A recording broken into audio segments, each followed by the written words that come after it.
কবিতাৰ শিৰোনাম তোৰ নাই যে বন্ধু আবাদ। কবি পাৰ্বতী প্ৰসাদ বৰুৱা। তোৰ নাই যে বন্ধু আবাদ, তোৰ পদে পদে আছে কতনো উজুতি, কত ঘাত প্ৰতিঘাত। সৌষ্যটিঙত বহি আছে তোৰ ৰুদ্ৰজী মহাদেউ, তই কৰিব লাগিব সেও। তই গিৰি পৰ্বত লংঘন কৰি উঠিব লাগিব গিৰ, হেৰো নিৰ্ভীক তই বীৰ।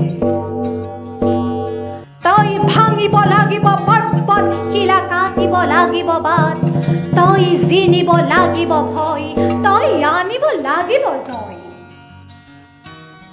তই ভাঙিব লাগিব সকলো বান্ধোন, ছিঙিব লাগিব জাল, এই মিছাৰ মোহিনী জাল।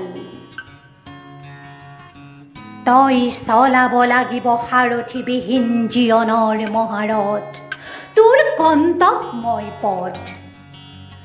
নাই তোৰ হৈ কাৰো উৎসাহ বাণী, সহানুভূতিৰ মাত।